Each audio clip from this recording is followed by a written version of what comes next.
नमस्ते दोस्तों, हम एक खिचड़ी का घेर लेके आए हैं। अगर पसंद आए तो लाइक, सब्सक्राइब और कमेंट बॉक्स में ज़रूर बताइएगा। ससुरे माँ बैठी है बहिनी गैया सैरैया जो है भैया कैरैया जो है हो भैया आई गाये गागी कई महीना तौ लड़का जाने तौ खिचड़ी का जाने आई गाये मागी कई महीना तौ खिचड़ी न का जाने तौ खिचड़ी न का जाने मागी मारी बानी आई खिचड़िया रौती लौआई हो माई मोरी बांधी आई खिचड़िया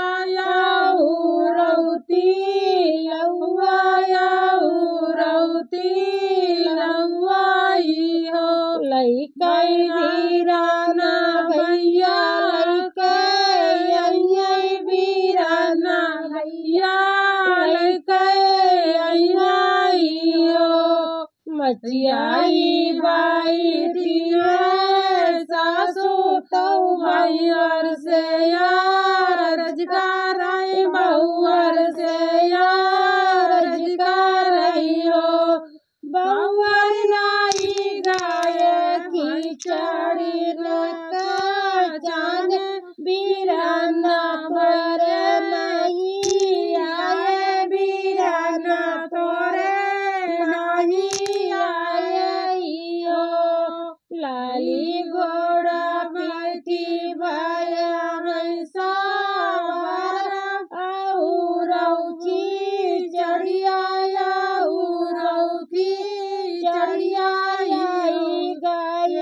बीराना भैया गाय बीराना भैया सासू से सासू तू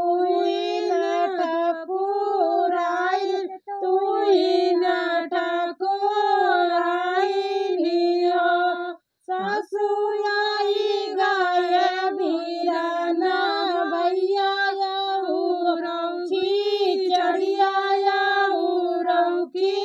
चढ़िया सासू ठीगा ठारी कोई ना कुलाऊ तू ना उठी कुलाऊ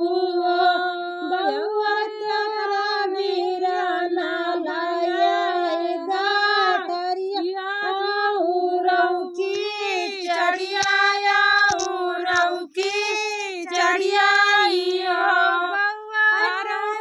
तू ना